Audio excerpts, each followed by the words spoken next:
स्वप्न म्हणजे काय आहे हे कुणाला तरी व्यवस्थित सांगता येईल का? मला तरी ते अतृप्त मनाच्या इच्छा पुरवणाऱ्या कल्पवृक्षासारखं वाटतं. कारण त्या दिवशी रात्री माझ्या स्वप्नात अनेक धनुष्य नाचत होती. फुलांनी सजवलेली वळणदार आकाराची टणक पण लवचिक धनुकलींची अशी अनेक धनुष्य मी एकामागून एक अशी हाताळीत होतो. दिसेल त्या वस्तूवर एकामागोमाग एक असे अचूक बाण सटासट टाकीत होतो. स्वतःच्या लक्षवेधावर स्वतःच खुश होत आनंदानं टाळ्या पिटीतच मी जागा झालो होतो. एके दिवशी सकाळी मी आणि शोण नगराजवळच्या अरण्यात रथासाठी लागणारी किकर वृक्षाची कठीण आणि टिकाऊ अशी लाकडं आणण्यासाठी गेलो होतो.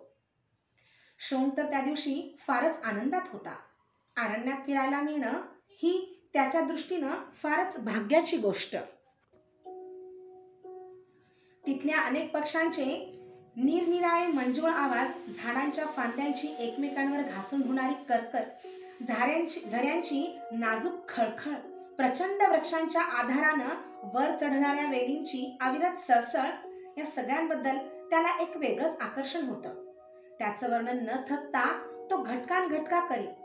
मला मात्र अरण्यात जाणं तितकंसं आवडत नसे, कारण तिथं सूर्यदेवांचं ओझरतही दर्शन होत नसे. मग माझं मन उगाचच अस्वस्थ होई. तिथं उगाचच कोंदटल्यासारखं वाटे. शक्य तितक्या लवकर मी तेथून बाहेर पडण्याचा विचार करी. मोकळ्या पठारावर आल्यावर मगच मला जरा हलकं मी मोकळं वाटे. आदित्य नारायणाचं दर्शन घेतल्यावर तर माझा सगळा शीन कुठल्या कुठं क्षणात दूर पळून जाईल. त्या दिवशी किकराची लाकडं घेऊन आम्ही नेहमीप्रमाणे परतलो. अरण्याबाहेर लवकर जाण्यासाठी मी झपाझप पावलं उचलू लागलो. शोण माझ्या मागोमाग येतच होता. जवळच्या एका मोकळ्या पठारावर आल्यावर मी थांबलो. खांद्यावरची लाकडं एका झाडाच्या बुंधाला टेकून ठेवी शोणानं तोंडावरचा घाम उत्तरीयानं पुसला. समोरच्या इतस्ततः वाढलेल्या शरणाच्या कुरणात गव्या म्हशींचा एक काळ्या पांढऱ्या रंगाचा कळप चरत होता. त्यातच एक थोराड सांबर मिसळलं होतं. आपली ऐटदार शिंग टवकारून ते आमच्याकडे पाहू लागलं. शोणाला प्रश्न विचारायला तेवढं कारण पुरेसं होतं. त्यानं लागलीच मला विचारलं, दादा, ते एकटंच सांबर या कळपात कसं रे आलं आहे? मी तरी त्याला काय उत्तर देणार होतो. काहीतरी सांगायचं म्हणून मी म्हणालो, वाट चुकली असेल रे त्याची, नाहीतर त्याच्या कळपातील इतर साथीदार विसरले असतील त्याला. पण त्या सगळ्या कळपात ते किती वेगळं मी उठून दिसते नाही. पण आपले साथीदार सोडून ते एकटंच का भटकत असावं याचं कारण बराच वेळ विचार करूनही मला सापडलं नाही. त्या सांबराकडे पाहताच आम्ही पुढचा मार्ग धरला. मला त्या सांबराची ऐटदार शिंग फार आवडली होती. मी जाता जाता सहज कानांना हात लावला. मांसल कुंडल हाताला लागली. मीही त्या ऐटदार सांबरासारखा दिसत असेन का या माझ्या कुंडलांमुळे? एक विचार माझ्या मनात तरळून गेला. तसं कुंडलांविषयी मी अनेक वेळा आईला खोदून विचारलं होतं, पण तिला कधीच त्याबद्दल नीट उत्तर देता आलं नाही. एकदा तर मी तिला स्पष्टच विचारलं होतं, शोण आणि मी सख्खे भाऊ आहोत, मग त्याला का नाहीत कुंडल? क्षणभर भेदरलेल्या डोळ्यांनी माझ्या कुंडलांकडे पाहत ती गप्पच बसली. मी मग भानावर येत म्हणाली, ते मला विचारू नकोस, तुझ्या तातांना विचार. हे सांगताना ती गोंधळली होती. मी तसाच बाबांच्याकडे गेलो. त्यांनाही मी तोच प्रश्न विचारला, पण त्यांनी अगदी विचित्रच उत्तर दिलं. ते म्हणाले, गंगामातेलाच विचार त्याचं कारण, तीच कधीतरी तुला त्याचं उत्तर देईल. मी विचार करू लागलो, गंगामाता याचं उत्तर कसं बरं देईल? नदीला का कधीतरी बोलता येईल? छे, ही मोठी माणसं अशी का वागतात? लहानांशी ती असं का बोलतात? त्या दिवशी संध्याकाळी सगळ्यांची दृष्टी चुकून मी एकटाच गंगामातेच्या काठावर जाऊन बसलो. येणाऱ्या तिच्या प्रत्येक लाटेला मी प्रश्न विचारला. एकट्या माझ्याच कानात कुंडल का? पण एकही लाट माझ्या त्या प्रश्नाचं उत्तर काही देऊ शकली नाही. जगातील सगळीच मोठी माणसं फसवी असतात असं त्या दिवशी मला वाटलं. लहानांना अज्ञानात ठेवणं एवढंच ती करीत असावी, नाहीतर मग एवढी मोठी गंगामाता गप्प कशी? दुसऱ्या दिवशी संध्याकाळी धनुष्यानं खेळताना मी तोच प्रश्न शोणाला विचारला. शोणा, खरं खरं सांग, तुला का नाहीत कुंडलं? त्याने दिलेलं उत्तर ऐकून मी तर स्तब्धच झालो. तो म्हणाला, मलाही ते माहीत नाही. मला तुझी कुंडलं फार फार आवडतात. रात्री तू झोपलेला असतोस त्यावेळी तर ती मंद मंद झगमगत असतात. त्यांचा निळसर प्रकाश तुझ्या तामसर गालावर पडलेला असतो. उगवतीच्या किरणात नुकत्याच उमललेल्या सुवर्णकमळासारखी दिसते तेव्हा तुझी चर्या. मी अवाक होऊन त्याच्याकडे पाहू लागलो. तो खोटं बोलत नव्हता आणि माझ्या बाबतीत तर ते कधीच शक्य नव्हतं. माझ्या मनात एकदम अनेक प्रश्नांचं काहूर उठलं. इतर कुणालाही नव्हती अशी माझ्या कानात 2 मानसर कुंडलं होती. इतकंच नव्हे तर ती प्रकाशत होती. मलाच ती का मिळाली होती? कोण आहे मी?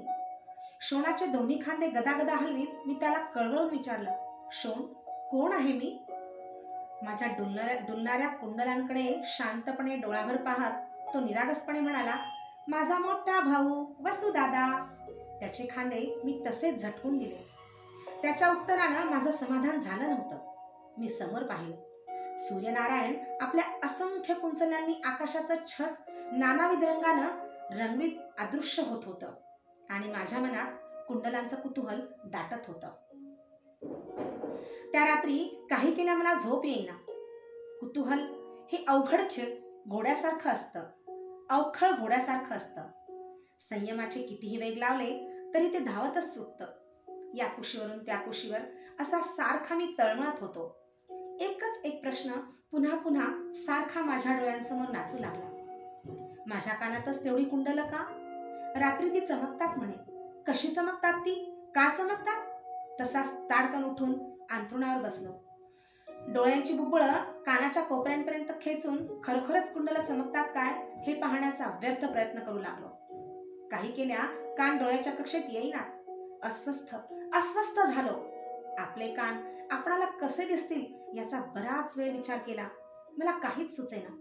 क्षणभर वाटलं शोणाला उठवावं आणि माझी कुंडलं चमकतात काय ते पहा असं त्याला विचारावं. पण आईच्या कुशीत तो निर्धास्तपणे झोपला होता. त्याला उठवलं असतं तर आईही जागी झाली असती. बाबा तर हस्तिनापुरात होते. काय करावं हे समजेना. इतक्यात मला बाबांचे शब्द आठवले. गंगा माताच तुला त्याचं काहीतरी उत्तर देईल. मी हळूच अंथरुणावरून उठलो. अलगद पर्णकुटीचं दार उघडलं आणि गंगामातेच्या रुखानं चालू लागलो. आकाश पांढऱ्या शुभ्र लुकलुकणाऱ्या तारकांनी नुसतं खचाखच बहरून गेलं होतं. शोण म्हणाला होता, तुझी कुंडलं चांदण्यासारखी चमकतात. म्हणून मधून मधून चांदण्या कशा चमकतात ते निरखून पाहू लागलो. पण तेवढ्याने काही माझं समाधान होईना. रात्रीच्या किड्यांची किरकिर सतत चालू होती. सगळं चंपानगर मंदिराच्या गाभऱ्यासारखं निचळ शांत होतं. चुकूनच कोणाच्या तरी अश्वशाळेतील घोड्यांची फुरफुर काय ती ऐकू येत होती. तारकांच्या अंधुकनी अस्पष्ट प्रकाशात समोरच मार्ग अस्पष्ट दिसत होता. मी झपाझप पावलं उचलीत चालू लागलो. मधूनच थंडगार वायूच्या लहरी अंगावर आदळत होत्या. उत्तरीय पांघरायलाही मी विसरलो होतो. बराच वेळ चालल्यानंतर गंगा काठावर आलो. दिवसा चैतन्याने उफाळणारं ते पात्र रात्री मात्र अतिशय गंभीर आणि शांत वाटत होतं.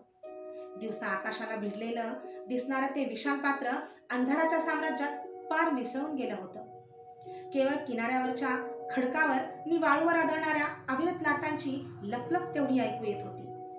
त्या आवाजानं तिथल्या शांततेला फारच गंभीरता आणली होती. मी तसाच उभा राहून त्या शांततेचा कानोसा घेऊ लागलो. क्षणभर आपण इथं काहीतरी विचारायला आलो आहोत हेही मी पार विसरून गेलो. विचारांच्या तंद्रीत तसाच गंगामातेच्या पात्रात उतरलो. आकाशातील तारकांचं स्वच्छ प्रतिबिंब त्या संथ पात्रात पडलं होतं. त्यातील 2 तारकांचं प्रतिबिंब हिंदकळत लांबट होई. ओंजळीत पाणी घेण्यासाठी म्हणून खाली वाकलो. त्या 2 तारका जास्तच चमचमू लागल्या. मी माझं तोंड पाण्याच्या अगदी जवळ नेलं. त्या 2 तारका म्हणजे माझ्या कानातील 2 कुंडलच होती. खालच्या गंगेच्या पाण्याच्या दर्पणात ती मंदपणे चमकत होती. मधूनच लाटेबरोबर लांबट आकार घेत होती. मी माझा चेहरा पाण्यात एकटक निरखू लागलो. ती 2 कुंडलं निळसर प्रकाशाची एकलग वलय फेकीत होती. ते माझ्या चेहऱ्याचं अस्पष्ट स्वरूप होतं. माझी कुंडलं रात्री चमकतात ते रहस्य गंगामातेनं मला सांगितलं. पण चमकणारी कुंडलं मला एकट्यालाच का मिळाली होती? कोण आहे मी? तसाच पाण्यात उभा होतो. माझ्या मनातील एक शंका दूर झालेली होती, पण दुसरी तशीच होती. का मिळाली मला ही चमकदार कुंडलं? 3-4 घटका तसाच पाण्यात उभा होतो. पहाटे कोणीतरी काठावरच्या मंदिरातील घंटा वाजवली. एकदम पर्णकुटीची आठवण झाली. मी नाही हे पाहून आई घाबरून गेली असेल. लवकर परतावं म्हणून समोर पाहिलं. पूर्वेकडची बाजू हळूहळू उजळू लागली होती. अंधाराच्या साम्राज्यात विरलेलं गंगामातेचं पात्र पुन्हा निळ्या भोर आकाशाच्या हातात हात घालून उभं होतं. पहिल्याच पर्जन्याच्या सरीनंतर एखादा पिवळसर कोंब धरती मातेच्या कुशीतून हळूच बाहेर डोकावू लागावा तसे दूरवर सूर्यदेव गंगामातेच्या उदरातून वर येत होते. मी त्यांच्याकडे पाहिलं. माझं मन शांत झालं होतं. नकळत ओंजळभर पाणी घेतलं. डोळे मिटून त्या पाण्याचं अर्घ्य हळुवारपणे मी सूर्यदेवांना दिलं आणि परतलो. रात्री अस्पष्ट दिसणारा मार्ग आता उजळून निघत होता. रात्री मंदिराच्या गाभाऱ्यासारखं शांत वाटणारं चंपानगर आता मंदिराच्या कळसावर फडफडणाऱ्या त्रिकोणी ध्वजासारखं चैतन्यमय वाटत होतं. परत आल्याबरोबर आईनं मला विचारलं, कुठं गेला होतास? ती किती घाबरली होती.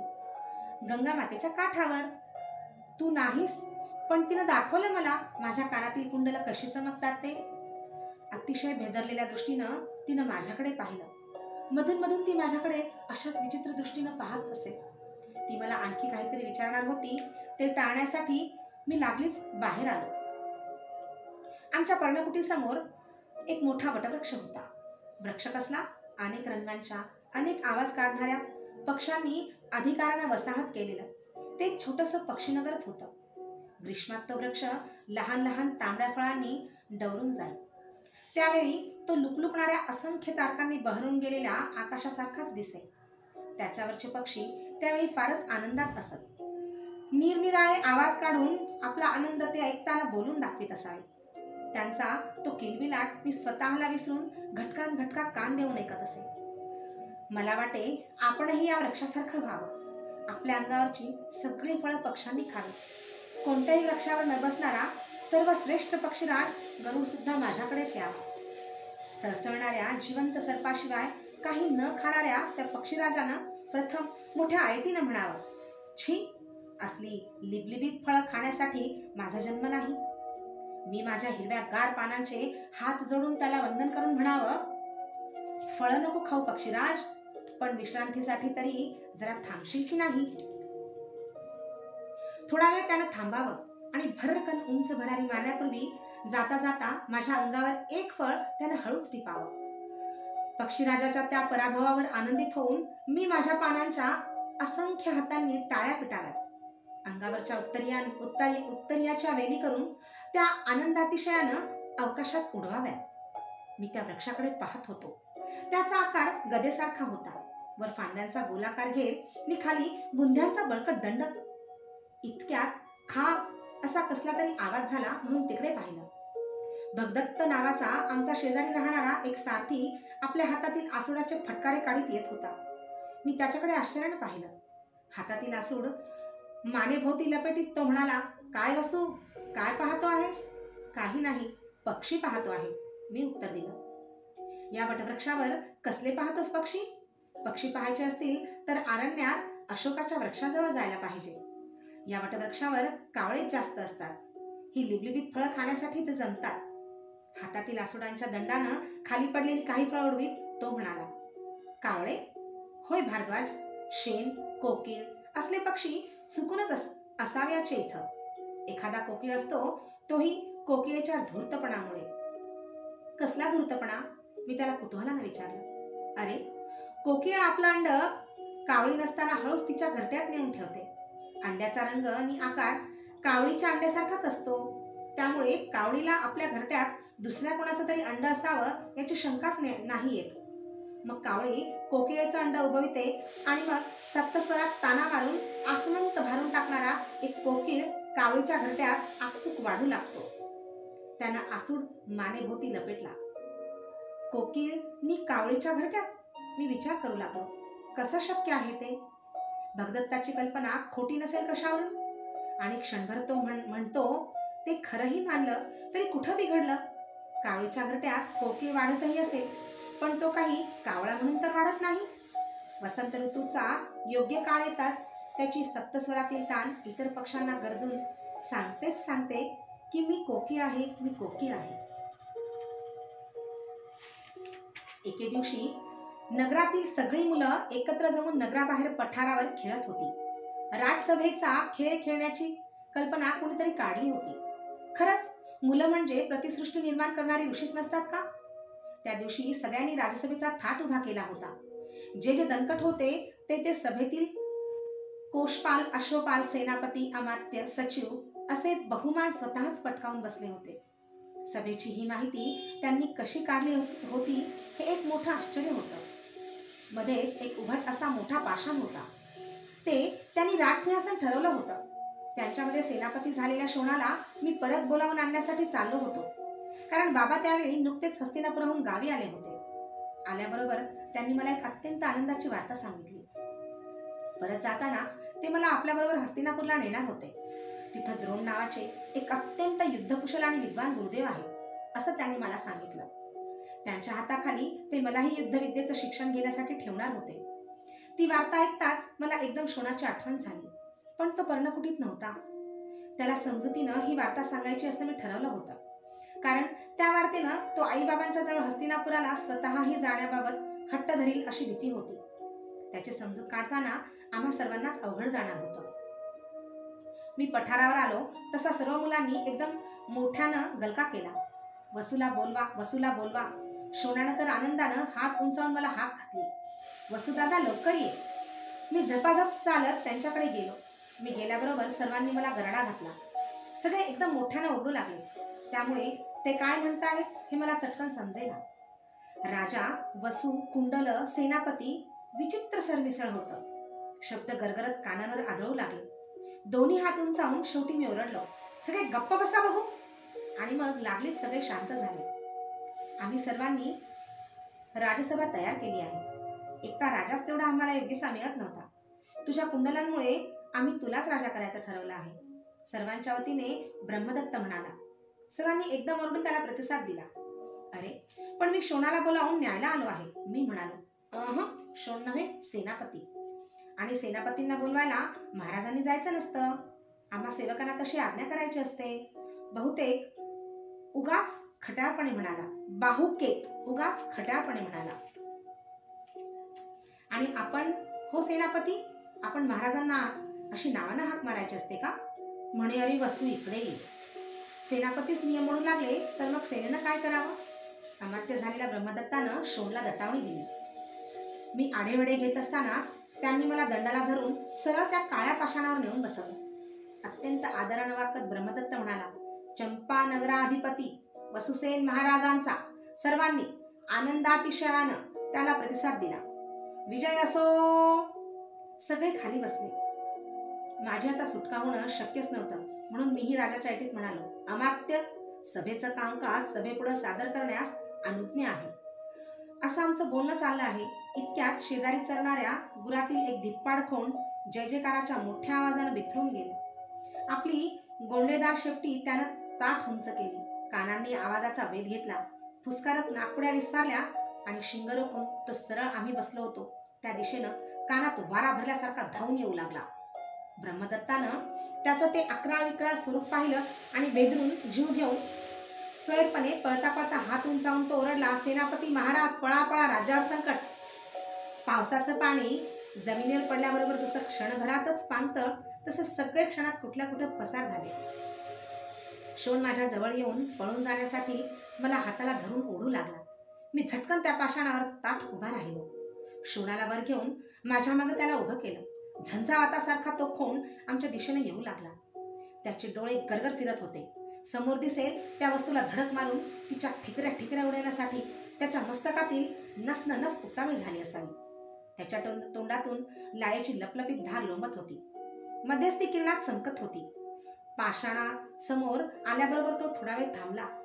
पुढच्या पायांच्या खुरांनी त्यानं खरखर माती उकरली आणि शिंग रोखून तो सुचीवाणासारखा एकदम उसळला. मी क्षणभर आकाशात पाहिलं. सूर्यदेव आपल्या रथाचे असंख्य घोडे केवळ आपल्या 2 हातांनीच सहज आवरीत होते. काही समजायच्या आतच मी शोणला मागं सारलं आणि दुसऱ्याच क्षणी माझ्या हातांची जबरदस्त पकड खोंडाच्या शिंगाभोवती पडली. शोणानं दादा म्हणून हंबरडा फोडल्याचं अस्पष्टपणे मला ऐकू आलं. पुढं काय काय झालं ते मला स्पष्टपणे आठवत नाही, पण जसजसे मला उडवून लावण्यासाठी त्या जनावरानं जबरदस्त हिसके मारले होते तसतसे माझे दोन्ही हात त्या शिंगाभोवती जास्त चावळत गेले होते. माझं शरीर रथचक्राच्या लोखंडी धावा तापल्यावर जसा रसरशीत होता तसं झालं होतं असं मला वाटलं. त्यानंतर वसू कोण होता, कुठं होता, मला काहीच समजलं नाही.